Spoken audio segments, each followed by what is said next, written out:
اس کی وہ بیچاری حریم شاہ کا نام نہ لو، وہ بیچاری مری کسی پڑی ہے، اس کو چھوڑے۔ کل جو واقعہ پیش آیا اس میں ایک تو میں سیدھی بات یہ کروں کہ اگر آپ کو مفتی قوی صاحب سے اختلاف ہے متعدد نکاح کے حوالے سے یا دیگر جو بھی مسائل وہ انہوں نے بتایا، یہ اختلاف اگر بقول اس طرح وہ ہمارا بھی اختلاف ہو سکتا ہے، میرے ساتھ بیٹھے ہوئے ہیں، ہم ایک دوسرے کی عزت کریں گے، احترام کریں گے۔ اختلاف ان کی اپنی جگہ ہے، مسائل کے ہمارے اپنے جو وہ اختلاف ہے وہ اختلاف رہتے ہیں، لیکن اختلاف کے آڑ میں کبھی کسی کی توہین نہیں کی جاتی۔ میں آپ کو ایک بات بتاؤں سمپل، کیا لال مسجد میں جو انہوں نے کہا تھا کہ آپ یہاں جہاد کریں، لال مسجد سے جہاد کو کس نے جہاد کا فتویٰ دیا تھا؟ انہوں نے دیا۔ پوری پاکستان کی رائے اس کے خلاف تھی، لیکن کیا آج کسی مدرسے میں یہ اعلان ہوا ہے دارالعلوم میں یا بنرو ٹون میں کہ یہاں مولانا عبدالعزیز نے یہ کام نکالیں گے کیونکہ انہوں نے ہمارے خلاف کی؟ یا مفتی تقی عثمانی صاحب نے اس دور میں کہا تھا کہ یہ لوگ نہ کریں، وفاق المدارس سے ان کا مدرسہ ختم کیا؟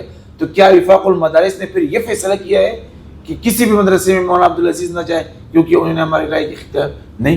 ان کی رائے تھی، ہاں اس کے آڑ میں کتنے لوگ شہید ہوئے، اس کا نقصان بھی ہوا، لیکن اس نقصان کے باوجود اختلاف رائے ہوتے توہین کسی کا نہیں ہوتا۔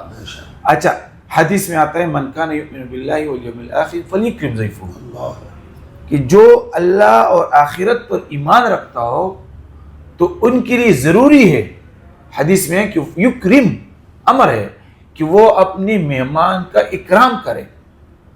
اب یہ اس پہ کافر کا بھی مسئلہ نہیں ہے کہ کافر ہو تب بھی اکرام کریں گے۔ کیا آپ صلی اللہ علیہ وسلم نے قصر روم کے بارے میں نہیں لکھا؟ آداب کے الفاظ نہیں لکھے؟ کیا جو ایک کافر آیا، سربراہ آئے، اور آپ جب وہ رخصت ہوئے آپ سے سب کے ساتھ چلے اور آخر میں فرمایا کہ اس آدمی میں سجدگی بہت زبردست تھی؟ کیا یہ حدیث نہیں ہے وَأَنزِلُ النَّاسَ مَنَازِلَهُمْ؟ لوگوں کو اس کی شان کے مطابق عزت دیا کرو، لوگوں کو وقار عزت دینا یہ ضروری نہیں۔ یہ اختلافی مسائل، یہ میں نے کہا نا امام بخاری سے لے کر کے یہاں تک چلا ہے، یہ چلتے رہیں گے۔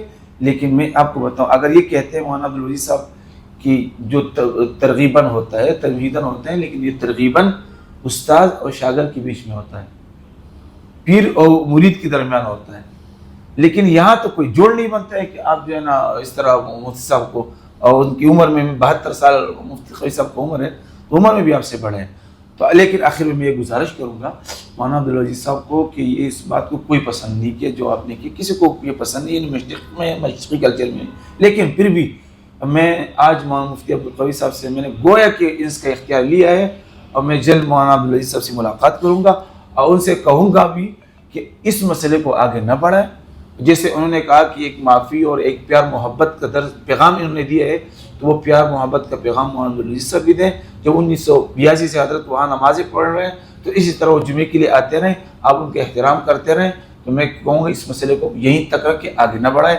اللہ تعالیٰ ہم سب کا کہ مولانا عبدالعزیز صاحب جو تھے انہوں نے کہا ہے کہ میں وفاق المدارس والوں کو کہتا ہوں کہ ان سے برات کا اعلان کر رہے ہیں، تو اس بیان پہ آپ کیا کمنٹ؟ یہ ہے کہ وفاق المدارس کا جب امتحان ہوا 1980-81 میں، الحمدللہ میں پورے وفاق میں دوسرے نمبر پہ تھا۔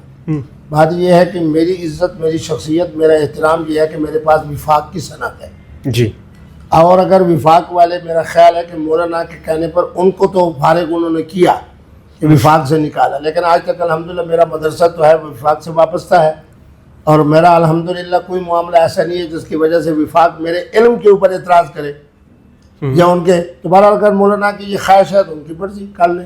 کچھ لوگ جو مذہبی طبقے کے ہیں وہ یہ کہتے ہیں کہ آپ کے متعلق ان کا خیال یہ کہ یہ مستند عالم دین نہیں ہے۔ میں سب سے پہلے حافظ قرآن ہوں، پھر میں نے فاضل فارسی کا امتحان دیا، پھر اس کے بعد میں پورا درسی عالم ہوں۔ آج بھی جو کتاب میرے سامنے رکھ دی جائے الحمدللہ میں اس کو درسن اور تدریسن پڑھا سکتا ہوں۔ سبحان اللہ۔ پھر یہ ہے کہ میں نے وفاق کا امتحان دیا تو پورے وفاق میں دوسرے نمبر پہ آیا۔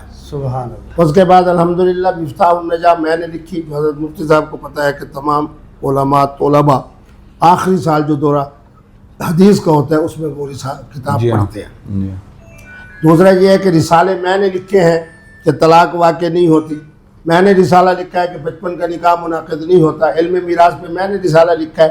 بہرحال مدینہ یونیورسٹی سے بھی میں نے سند لی ہے شہادت القانون اور فقہ اسلامی کی، تو بہرحال جن کے ہاں میں معتمد ہوں، مستند ہوں، بہترین معتمد ہوں، بہترین مستند ہوں، جو نہیں مانے گا بہرحال وہ ایسے ہے کہ جس طرح کوئی آدمی سورج کے ہونے کا انکار کر دے۔